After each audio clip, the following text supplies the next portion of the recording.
Alright, welcome everyone. I am Praveen.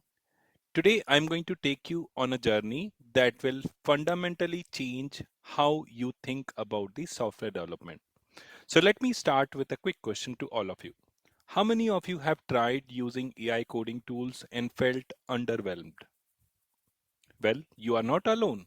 What I'm about to share is not just another AI will save everything pitch. It's a battle tested methodology born from real customer engagements by AWS, where we have seen that teams go from months of development, they take a lot of time to develop something, and eventually they are not confident in terms of the product that they are able to deliver. Now, with this methodology, we will understand how teams are able to deliver this product from months of efforts to in couple of days, not by working harder, but by working fundamentally differently. So think of it this way: when cars replaced horses, the first instinct was not to redesign the cities, it was to put a motor on a carriage. So we are at the same inflection point with AI in the development. So most teams are still putting motors on carriages, and today I'm going to show you how to build those highways. Now, I'm going to talk about this methodology that's been developed by AWS called AIDLC, that's AI Driven Development Lifecycle. So, the topics that we are going to talk about, why this is disrupting the development, what's not working. So, we have seen that many teams today are stuck at 10 to 15% gain.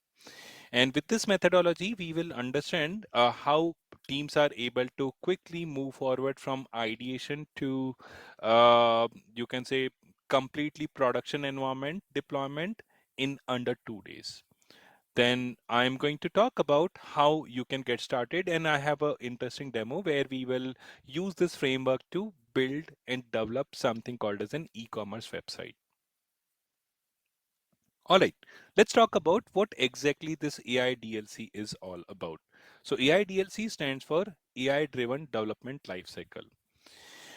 So wherein AI is going to orchestrate the development process, including planning, task decomposition, architectural suggestions, test generation, deployment automation, and so on.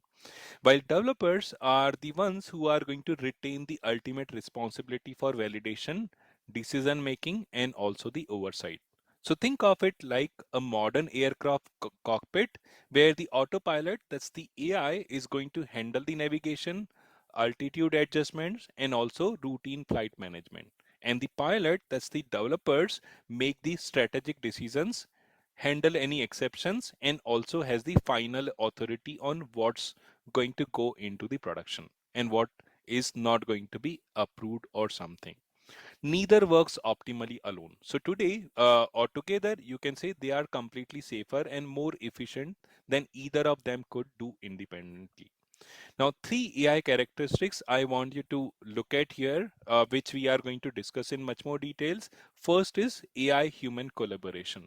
So that means AI is going to drive the process and humans are going to make the strategic decisions. Now, this is not about the replacing developers, but it's about elevating them with from typists to the technical directors.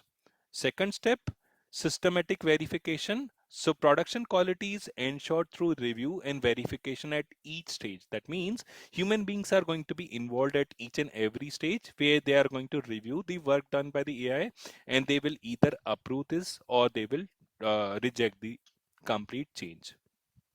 Next, the structured deliverables where code, test cases, infrastructure code that's been generated alongside will go through 12 plus structured design documents, not the MVP quality, but it's going to be the enterprise production grade quality. Now, this is not the theoretical framework. This is completely battle tested by AWS with multiple customers with measurable results. So let's talk about this AI productivity paradox. Now, here is one uncomfortable truth that most AI tool vendors don't want you to hear.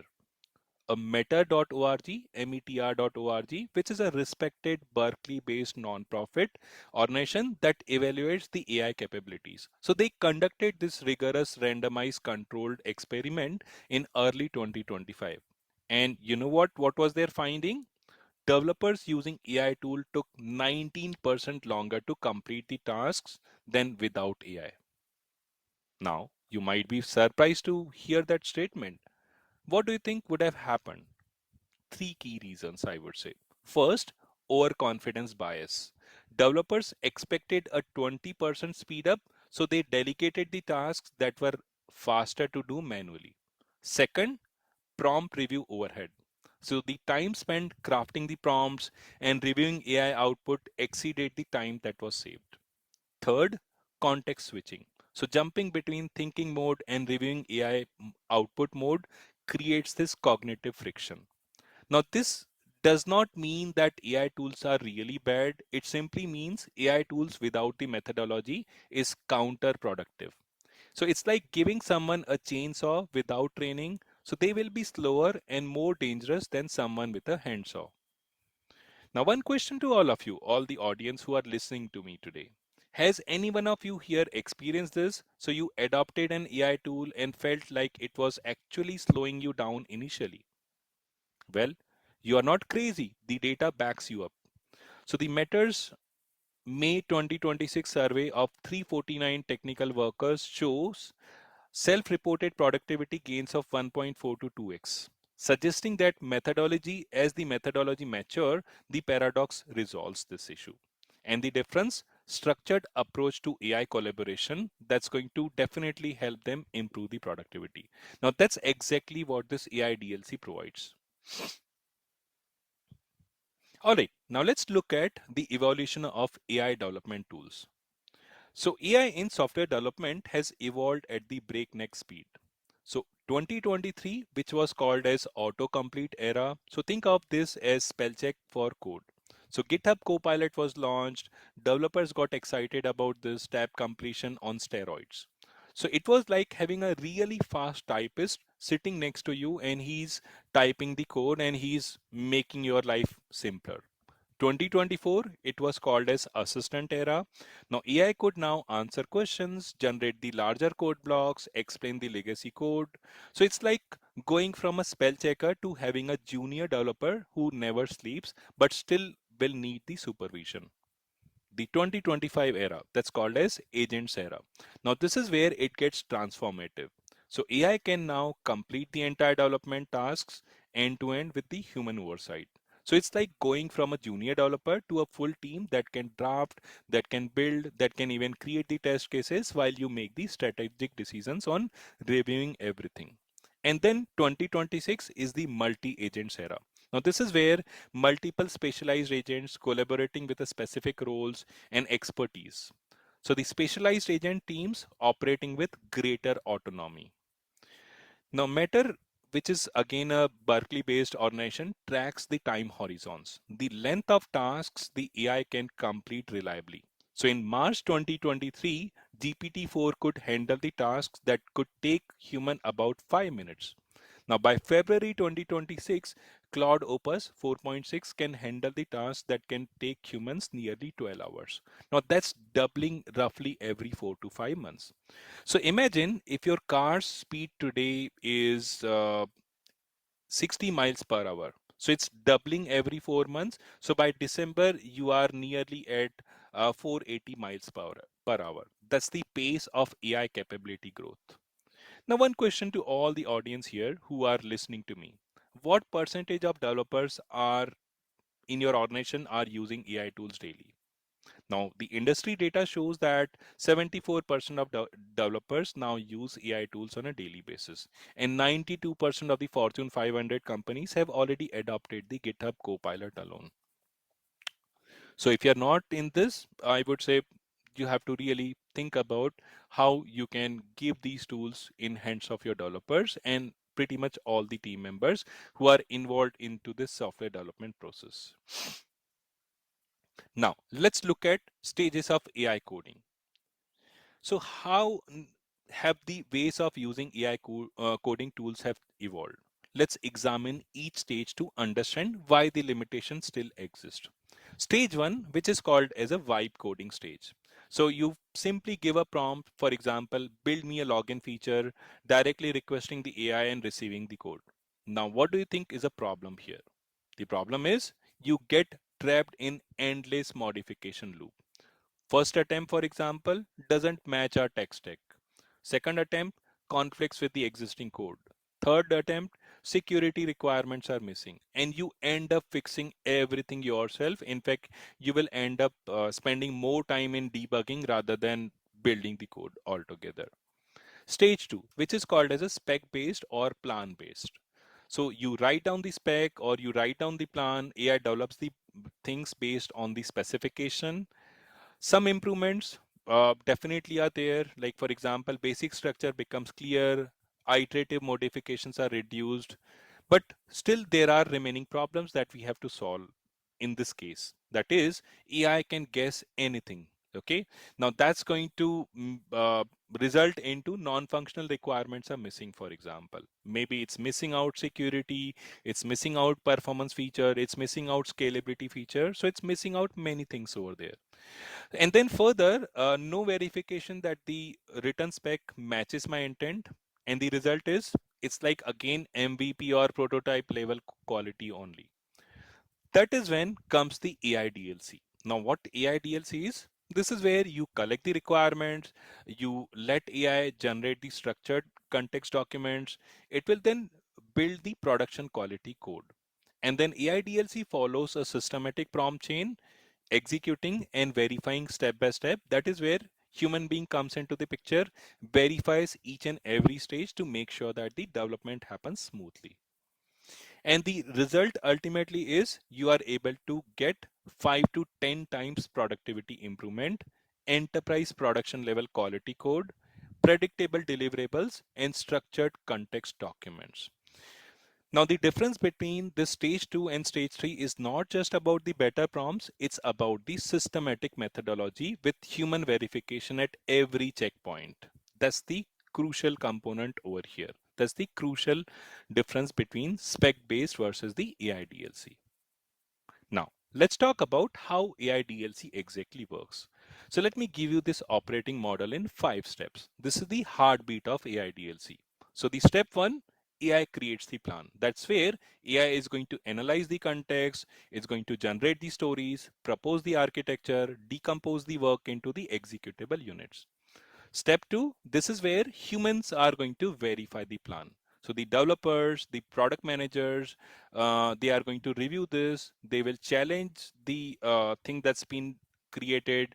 They will approve it or they will reject it. And this is where your strategic judgment adds irreplaceable value.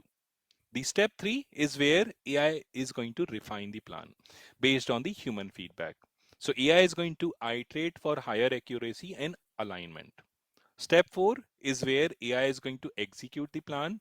AI is going to generate the production grade code, maybe generate some test cases, and then generate the infrastructure as a code. Step five is where humans are going to verify the outcome. Developers are going to review it, test it, approve for deployment. And this is exactly how a great executive assistant also works. So they don't wait for you to dictate every email. They draft the responses, prepare the meeting agendas, organize your calendar. So you are going to be the ones who are going to review that, adjust it, or approve or deny it. The assistant gets better over time because each interaction is going to build the context. So key principle over here in the AI DLC is each step is going to build the richer context for the next.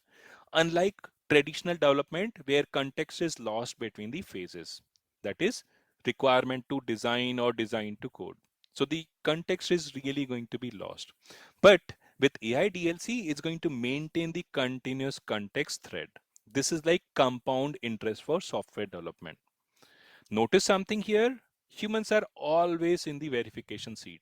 This is not about replacing the developers. It's about elevating them from typists to technical directors. Now, one thing I want to say here is there is a human collaboration. That's the mob model. So in the traditional agile, for example, it was sequential handoff discussed as collaboration. PM is writing, architecture is designing, and developer is going to write down the code, QA is going to test it, DevOps is going to deploy.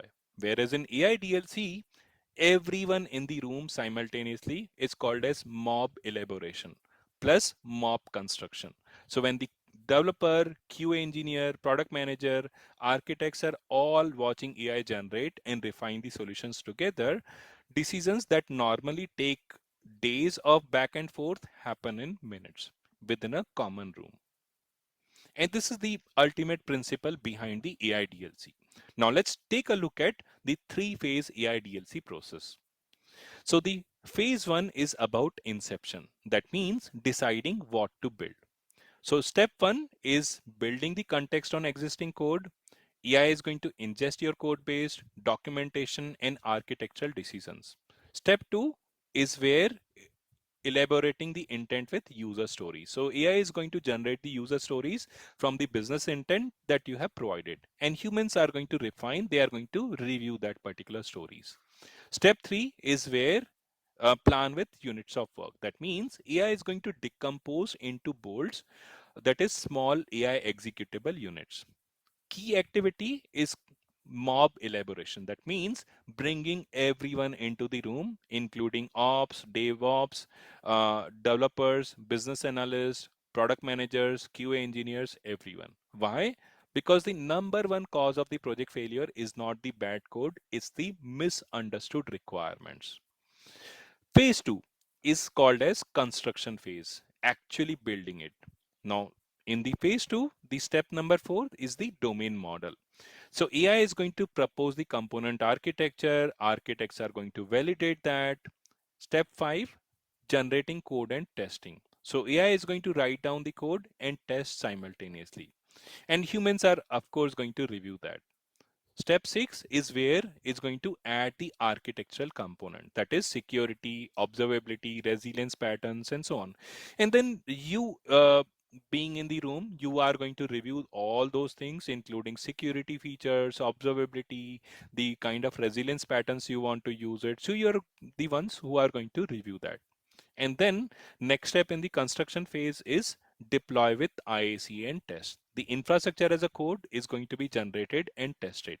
So key activity here is mob construction. That means developers move up the value chain from tickets to code to business ambitions to code. Next phase, that's the phase number three, is about the operations phase. And this is where you are going to deploy and run the application. Okay, so in the step that is phase number three, first step is deploying in production with infrastructure as a code. So you have the complete automated and test cases already created, and using which it's going to deploy into the production. And step nine, that is the final step in the operation phase, that's called as managing the incidents. So AI is going to AI first incident detection. AI is going to detect the incident, will also autonomously resolve that as well. Okay, so result is self-healing systems that get smarter over a period of time. Now, one key principle out here in the entire AI DLC phase is context is going to get accumulated and compounded across all the phases. So in traditional SDLC, context is lost at every handoff. In AI DLC, AI remembers everything from every phase. So traditional SDLC is like a novel written by different authors, each reading only a summary. On the other hand, AI DLC is one unified author that includes AI plus team who's sitting in the room writing with perfect memory of every character, plot thread, and theme.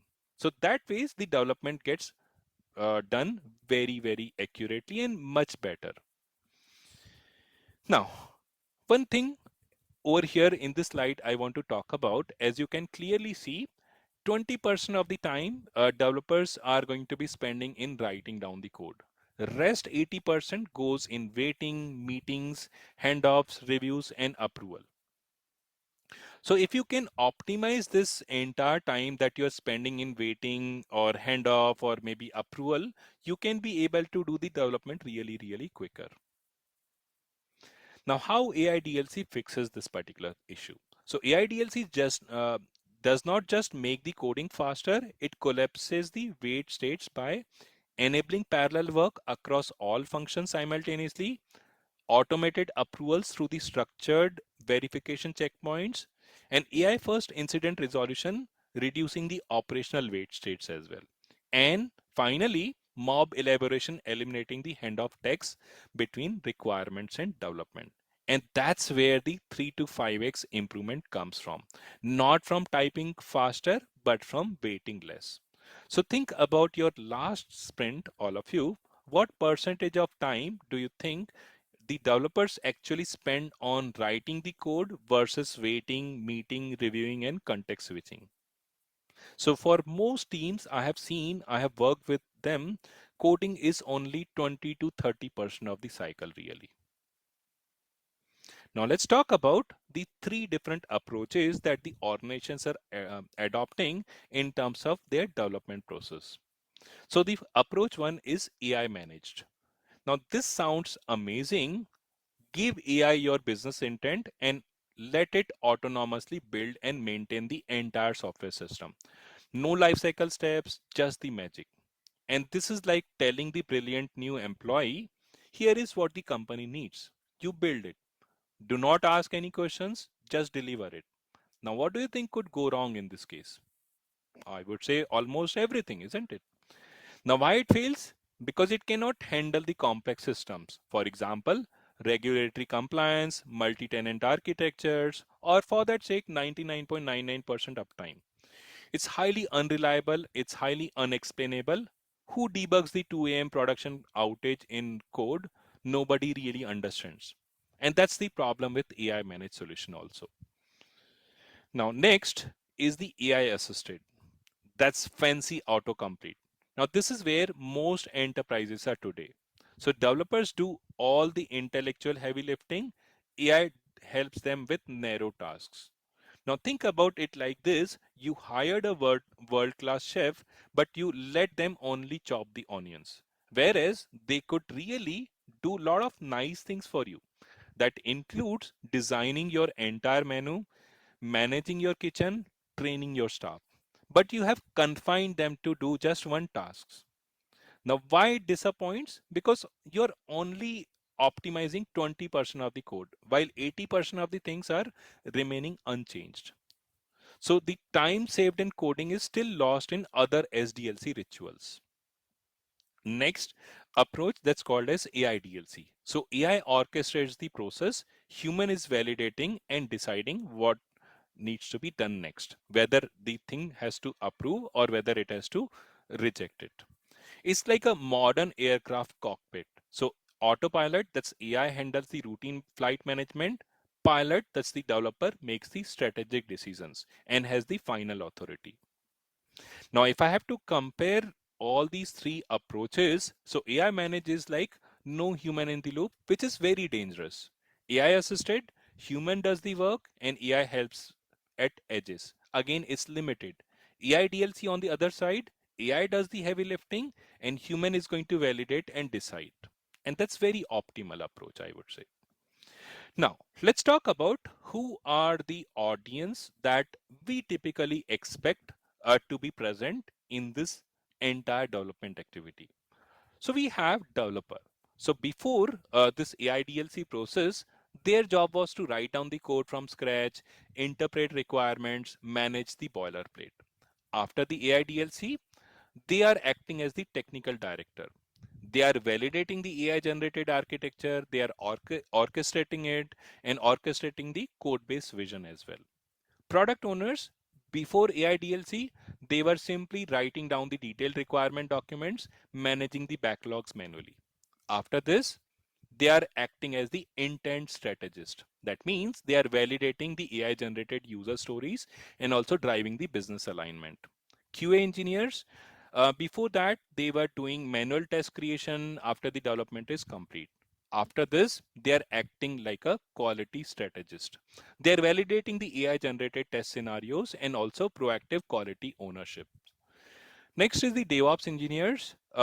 This is where they were doing manual pipeline configuration, reactive incident response, but after that they are acting like a reliability architect. So they are validating the AI generated infrastructure as a code cell and they are designing the self-healing systems. And this is where they are focusing on. And that ways, this is going to be more effective for any organization looking at quicker development.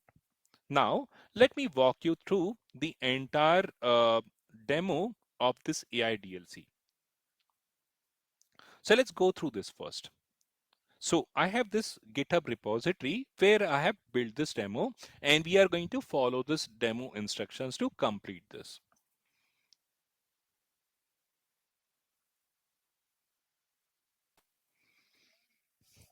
All right. So far we have talked about why AI DLC works and what it exactly does it. Now comes the part I know you have been waiting for. How do you actually use it? With whatever AI coding tool you're already using it. So I'm going to show you this GitHub repository, and I want you to notice one thing. Okay, it's completely open source, so you don't need to buy anything, subscribe to anything, or wait for anything. You can have this running in your project in just 5 minutes. Okay, so let's move on and look at and understand this AI DLC workflow. And in this, if you really look at, there is something called as an AI DLC rules. And this AI DLC rules are the ones which are going to dictate as to what needs to be done, what should not have to be done, and so on. Now this AI DLC rules is basically the heart of it. So inside it, as you can see, you have got AI DLC rules and the rule details. So this AI DLC rule is, which is the core workflow that your AI coding agent needs to read through it. So think of it like the constitution that can govern how the AI behaves during your project. And then second thing is the this AI DLC rule details. So these are detailed sub rules. So the core workflow references them conditionally. So if you're building something complex, the AI is going to pull this in the construction details. So if it's a simple chain, it skips them, right? And then you have got a lot of other things, that is Kiro steering, .github, .claude, and so on. Now these are the platform specific integration folders. So in case you are going to use this framework with Claude or GitHub or Kiro, these are going to be referenced accordingly. Now let's go through the this AI DLC rules first. So in this we have a core workflow. Now this core workflow defines and dictates these rules for any coding assistant that you're going to be using to do the development. And this is called as an adaptive workflow principle, okay, which it has to follow. So here we are defining the saying the AI model intelligently assesses what stages are needed to be based on. So it's going to first analyze the user intent and clarity, will analyze the existing code base state if there is any existing code base existing, will analyze the complexity and scope of change, will analyze the risk and impact assessment.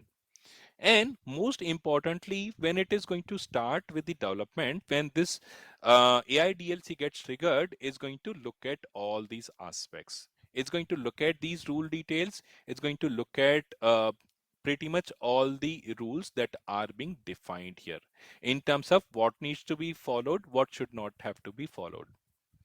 Next, it's going to load the extensions, and then it's going to load all the rules. And all the rules are enforced here. That means they're going to be mandatorily being followed depending on the conditional statement, depending on conditions. Next, first step is going to do content validation, and also at some point in time, uh, the tools are going to generate some questions, which uh, users will have to answer those in the form of answering A, B, C, D, E, or they can also mention their own additional points that they want to incorporate in the development. And then next is custom welcome message. So it's going to welcome the user to start this workflow. And it is using the adaptive software development workflow, wherein the entire AI DLC is going to be divided into three phases: inception, construction, and also the operations. So these are the three phases that it has to go through. Now let's look at these three phases first. So the inception, so you can call it as a blue phase. Now this is where AI is going to answer the questions: what are we building and why are we building? So it does the requirement analysis, will create the user stories, will design the application, break it into the parallel work units. And here is the key. So it asks you structured questions, not in the free form chat way, but in the multiple choice questions saved to your file. And then you can review it, think it, and come back and answer it. And you can save the file and just say, I'm done. And then AI is going to proceed to the next step. Next, it's also going to detect the workspace. Okay, so that means if you are building a new thing, it's called as greenfield development, greenfield deployment. But if you already have a code base, it's going to treat that as a brownfield deployment. That means in that case, if it's detecting it's a brownfield deployment, what it does, it's going to do the reverse engineering. Okay, it will understand the entire code base, it will understand the dependencies, it will create the architecture documents, it will understand all the things that are already there in the existing code base.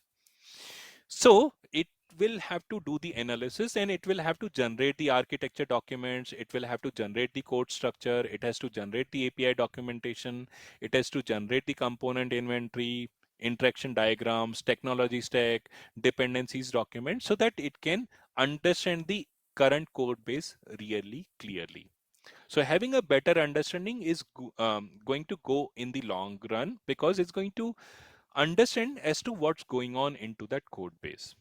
Now, once it has understood this, it will give you the option that do you want to review this? And then if you review that, and then if you provide the approval, then only it will proceed further. But somewhere, if you do see that its understanding is not correct, maybe you can then add more pointers so that you can give the better understanding to the tool. All right. Now, once this is done, this is where it's going to go further in doing the requirement analysis. It will understand the complete requirement, will build the user stories, and after the user stories are built, it will do the workflow planning. After the workflow planning is done, it will go to the application design, and then will generate the units. That means unit of work. Now, once this inception phase is completed, then comes the construction phase. You can call it as a green phase. Now, the AI answers how, detailed component designs, code generation, testing strategies, quality validation, and so on. But it doesn't just start coding, it first shows you an execution plan and asks for your approval. That is human in the loop every time. So it's going to ask you the question. So if you approve it, then only it will proceed further to the next step. And this is the step where it's going to create the functional requirement, non-functional requirements. So you, and then infrastructure design, code generation.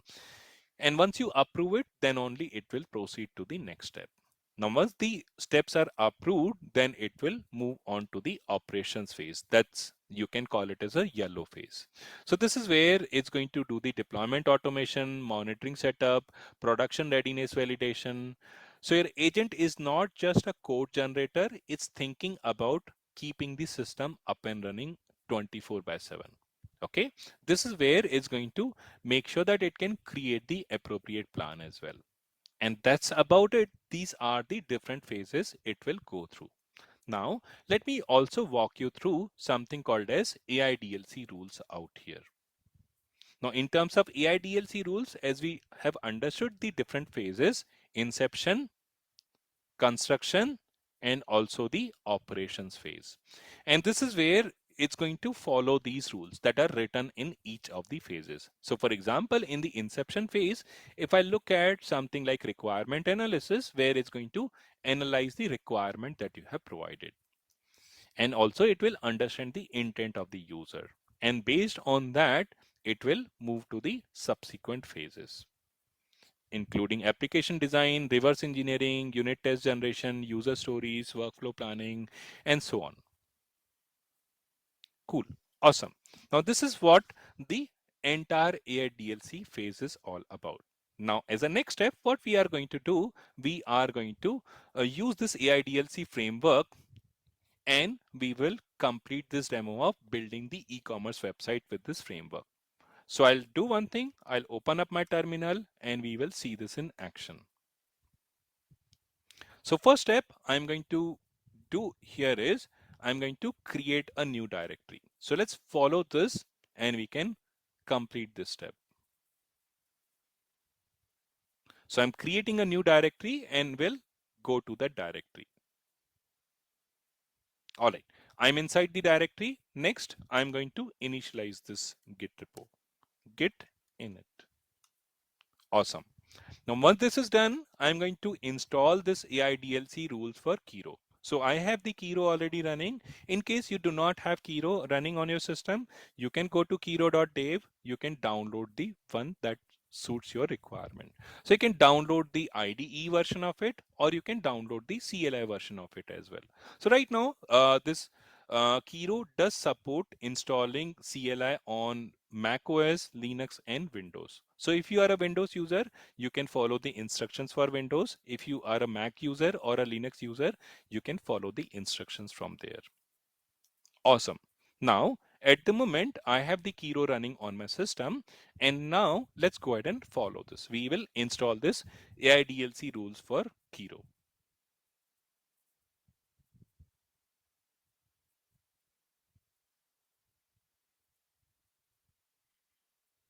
Awesome. So now I have the this AI DLC rules already installed. Now let's check if I have the .kiro folder created already. Yes, I do have it, and it has also mapped all the folders in the respective locations. Super awesome. It has also created a steering folder where steering folder has got all the rules written that's going to navigate the AI to make sure that it can do the development in a structured manner. Now, once this is done, once we have verified all of this, next step for us to kick off the AI DLC. So I'm going to give a prompt saying that, hey, using AI DLC, I want to build this simple e-commerce product catalog website with the following requirement. My tech stack would be Next.js 14 with TypeScript, Tailwind CSS. Pages should be homepage, product details, cart, checkout. My data should be mock product data with 10 products with name, price, image, description. The features that I wanted would be add to cart, remove from cart, quantity update, cart total, and so on. In terms of state management, I want to do it with React context. No backend needed, all client side with mock data because I'm just building it for the development purpose and must be deployable locally with npm run dev. Now, in case you don't specify that, it will ask you where do you want to deploy this application code on AWS. It will give you the option and then you can follow along and you can be able to deploy this entire solution in the production environment. Now, let's go ahead and run this and we can kick off this AI DLC process. So I'll run Kiro-CLI to open my Kiro CLI. And now I'm going to give a prompt here. Perfect. So once I've given the prompt, I will hit enter. And this is where this AI DLC process is going to get started. So you can see it has read through all the rules, including welcome message, process overview, session continuity, question format guide, and so on. It's reading pretty much all the rules, and this is where AI DLC process is going to get triggered in.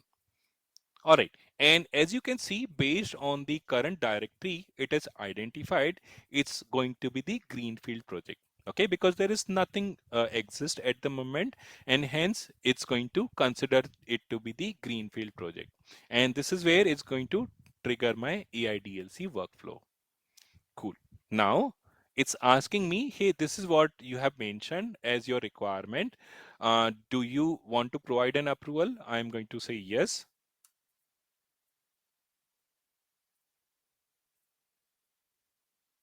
Let's keep on answering the questions and keep on approving this. So I'm going to say yes, single permission. And as you can see, it is also going to maintain the state in the AI DLC state. So it's going to keep tracking the state as well as to what is the understanding it has got so far. Now, if you want, you can go on review this as well, and then you can make sure that every stage of development is completely visible to you.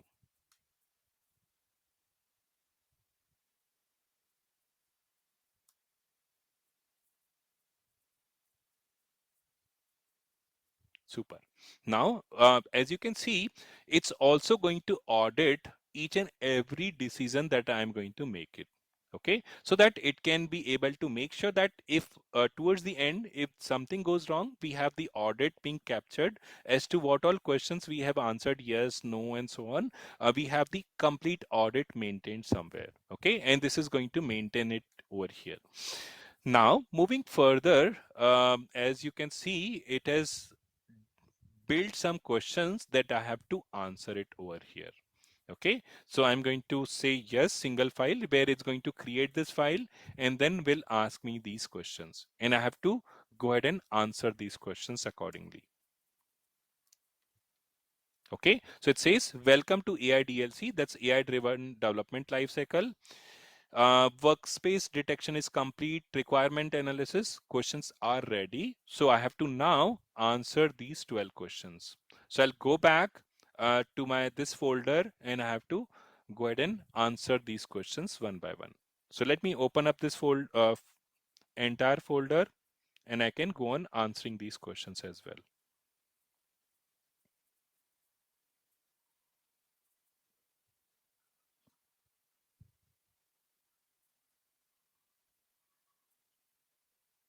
Okay, so I'm just quickly going to open up this file, and this is where we have the questions that have to be answered.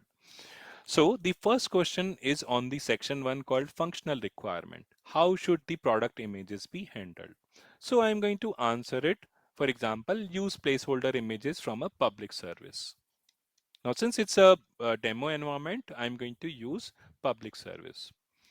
Second question, what should happen when the user navigates to the cart page? So I'm going to say, show a simple cart is empty message when the with a link back to the home page, or show an empty cart, or I can say automatically redirect to the home page. I'm going to answer it with A. What should the checkout page include? A simple order summary or form with a shipping billing fields plus the order summary, or just a thank you for your order confirmation message. Let me say C. Just a thank you for your order confirmation page. Should the cart state persist across the page refreshes?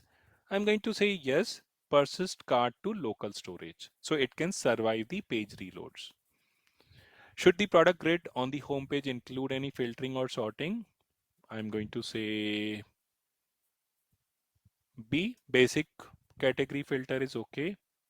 Should there be cart item count indicator visible in the navigation header? I'm going to say A. Non-functional requirement, what's the target visual style for UI? I'm going to say probably I will need modern e-commerce style. Bold colors is okay for me. Is mobile responsiveness required? I'm going to say I want to go with desktop first initially. Extension opt-in. Does the project require compliance logging? I'm going to say no, at this moment I'm okay with going with standard audit. Will multiple AI agents or session work on the project simultaneously? I might say no, not at the moment. Only the single agent session time is okay. But if you go with A, then multiple agents are going to kick in and they will start with the coordination and then they will do the development really quicker. Now, do you want to enforce token budget limits? I'm going to say no, not at the moment. So this is going to help you with um, uh, limiting your cost so that the cost is not going to increase beyond certain tokens or beyond certain budgets. At this moment, I don't have anything of that sort. Next, do you want AI DLC to track phase duration like human interventions, workflow outcomes, and so on? I'm going to say no, skip this for now. All right, so I've answered all the questions. Let me go ahead and save the file and I'll go back to my terminal window and we'll say done. Now, once I say done, it will proceed to the next step. It's going to move with the further development activity. So it says all 12 questions answered, no contradictions detected, now generating the requirement document and updating the state. So this phase you are dictating AI as to what needs to be done next, what should not have to be done here. Okay, and this phase the development is going to be more effective.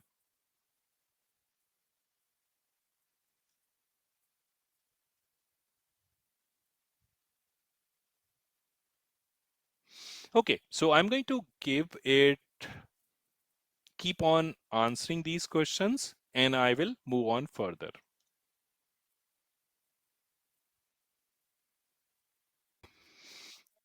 And as you can see in the previous step, it has completed some of the requirement analysis, and then it asked me to review this thing, review the document based on the requirement it has generated. And then once I review this, I can go ahead and say approve or reject. So if I say approve, it's going to move further.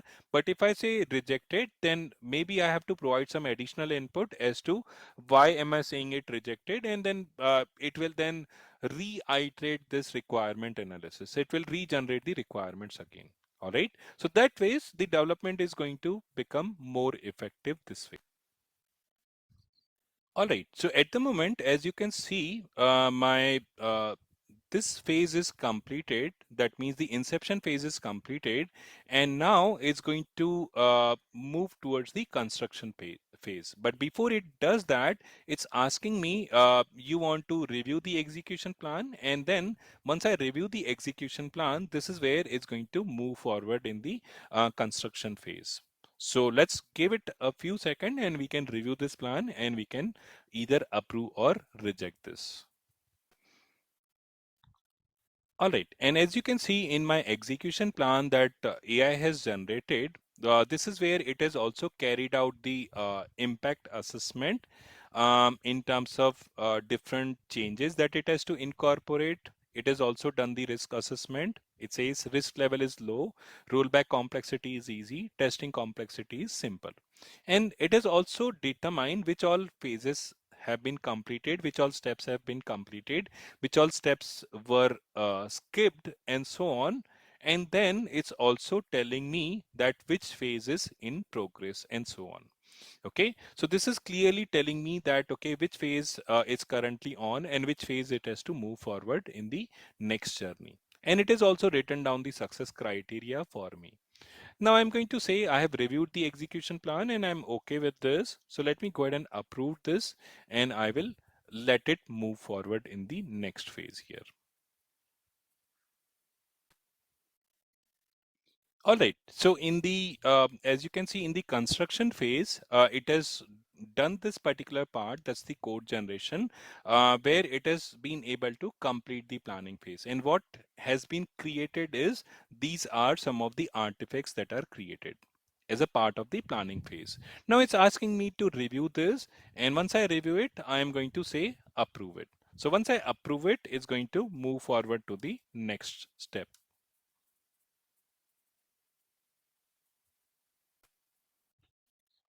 All right, and at the moment, as you can see, my construction phase is complete. Now this is where it's going to move forward and start building and deploying the code. Okay, and then it's also going to do the testing and it will complete rest of the things. And once it's done, it's going to give me and deliver me the e-commerce website that we can test it out on our system. So let's give it few seconds until it's done and we can go ahead and test our application.